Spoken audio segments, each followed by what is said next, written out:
damai sejahtera dari Allah Bapa yang melampaui segala akal, itulah yang memelihara hati dan pikiranmu di dalam Kristus Yesus Tuhan kita. Amin. Salam, salam sejahtera bagi kita semuanya, seluruh jemaat dan parhalado yang beribadah di rumah saat ini. Firman Tuhan sebagai kabar baik dalam ibadah peringatan kematian Tuhan Yesus Kristus diambil dari Injil Matius pasal 27 ayat ke-45 sampai ke-56. Demikian bunyinya.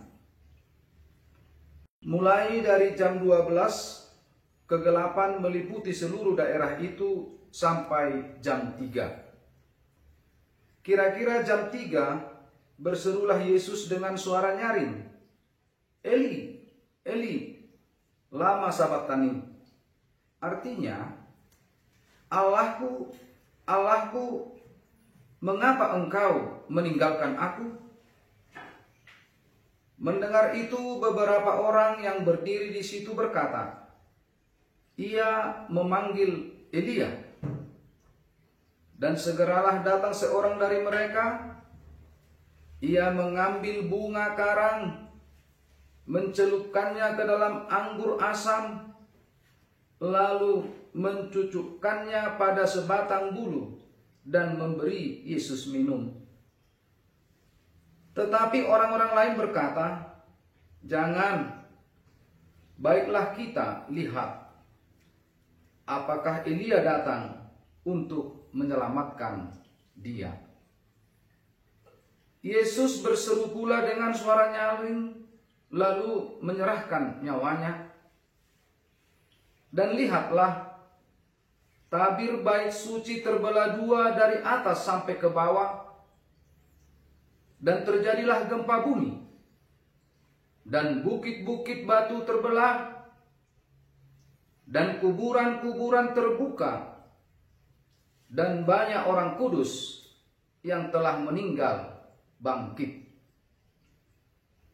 Dan sesudah kebangkitan Yesus, mereka pun keluar dari kubur, lalu masuk ke kota kudus dan menampakkan diri kepada banyak orang. Kepala pasukan dan prajurit-prajuritnya yang menjaga Yesus menjadi sangat takut ketika mereka melihat gempa bumi dan apa yang telah terjadi, lalu berkata, "Sungguh, ia ini adalah Anak Allah." Dan ada di situ banyak perempuan yang melihat dari jauh, yaitu perempuan-perempuan yang mengikut Yesus dari Galilea untuk melayani dia. Di antara mereka terdapat Maria Magdalena dan Maria ibu Yakobus dan Yusuf dan ibu anak-anak Zebedeus. Demikian firman Tuhan. Saudara-saudariku yang terkasih di dalam Kristus Yesus, kehidupan orang Kristen adalah kehidupan yang berbahagia. Kenapa? Karena kita telah diselamatkan, dan keselamatan itu diberikan secara cuma-cuma. Tetapi dalam realita kehidupan, kadangkala kita tidak memperlihatkan bahwa kita adalah orang-orang yang telah ditebus, orang yang telah diselamatkan, orang yang telah hidup di dalam terang. Keselamatan yang diberikan oleh Tuhan adalah suatu bukti kasih-Nya kepada umat manusia sebagai ciptaannya dan sebagai milik-Nya. Artinya, kita adalah milik Tuhan. Tuhan tidak mau manusia itu milik manusia itu sendiri. Tuhan tidak mau manusia itu milik orang lain, apalagi milik iblis. Karena kita adalah milik Tuhan, maka Dia berjuang dan berkorban untuk mempertahankan kepemilikannya. Dia mengorbankan dirinya sendiri melalui anaknya Tuhan Yesus Kristus yang mati di kayu salib. Sehingga seluruh manusia terbebas dari ikatan duniawi, terbebas dari ikatan rantai dosa, dan terbebas dari genggaman iblis. Tentu sebagai orang yang telah dibebaskan, sepatutnya kita harus memperlihatkan gaya hidup yang diinginkan oleh Tuhan. Saudara-saudariku yang terkasih di dalam Yesus Kristus, saat ini kita memperingati hari kematian Yesus Kristus, atau yang disebut dengan Jumat Agung, yaitu suatu peristiwa agung dari karya keselamatan Tuhan untuk keselamatan umat manusia. Ada beberapa hal yang mau kita renungkan dari nats ini. Yang pertama, kematian Yesus mengingatkan kita bahwa kehidupan itu begitu berharga. Penderitaan yang dialami oleh Yesus untuk menyelamatkan manusia dari kematian kekal kepada kehidupan kekal, sesungguhnya Dia berada pada titik nol. Yesus merasakan bagaimana sakitnya dicambuk, dipaku, disalibkan, hanya untuk keselamatan dan kehidupan kekal bagi kita umat manusia. Oleh sebab itu, kita harus menghargai hidup kita ini. Memakai hidup kita hanya untuk memuliakan nama Tuhan saja. Selagi Tuhan masih memberi napas kehidupan, tetaplah berbuat baik dan berbuat sesuatu yang berharga di hadapan Tuhan. Yang kedua, kematian Yesus memperdamaikan kita dengan Tuhan Allah. Akibat dosa, diri kita telah terpisah dengan Tuhan, sehingga kita telah kehilangan kemuliaannya. Melalui Yesus kita diperdamaikan dengan Allah, sehingga hubungan kita dengan Allah kembali pulih. Sebab oleh dan di dalam Kristus, kita semua beroleh pengampunan dosa dan penyucian dosa, sehingga kita beroleh persekutuan dengan Bapa di sorga. Artinya kematian Yesus Kristus telah membuka jalan bagi kita kepada Bapa di sorga, dan Yesuslah menjadi imam besar bagi seluruh umat manusia. Yang ketiga, kematian Yesus di kayu salib memberikan kita kekuatan untuk menyelesaikan hidup kita dengan baik. Sebagai pengikut Kristus, perjalanan kita mirip dengan perjalanan Yesus. Ada beban yang harus dipikul, ada jalan panjang yang harus ditempuh, ada ejekan dan cemooh dari orang-orang yang tidak suka pada kita. Namun, apabila kita taat dan setia mengikut Tuhan, kita akan menjadi pemenang. Saudara-saudariku yang terkasih di dalam Yesus Kristus, saat ini adalah suatu sejarah di dalam kehidupan kita. Saat ini adalah suatu momen yang sulit untuk kita lupakan.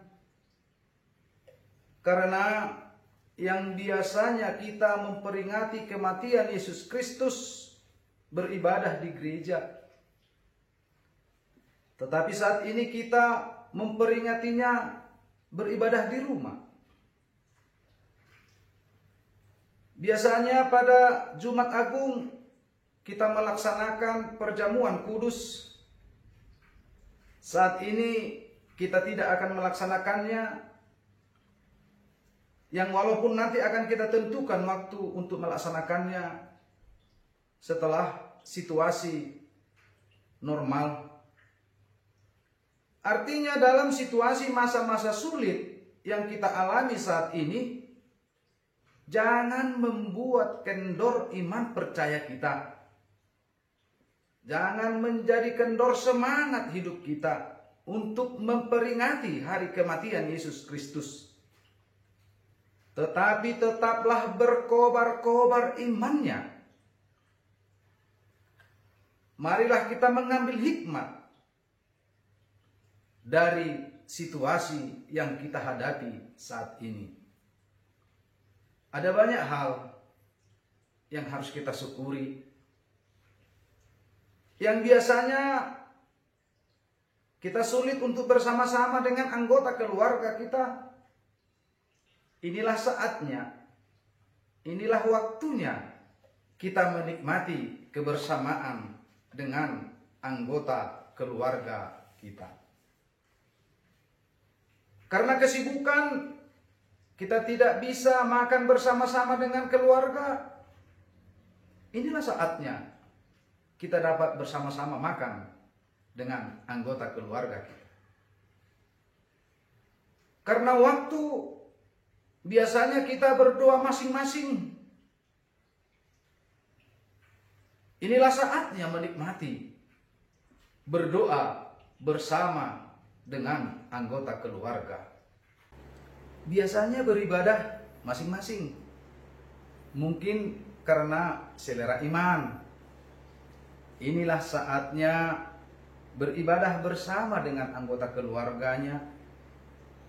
Tidak di gereja A, tidak di gereja B, tetapi beribadah di rumah.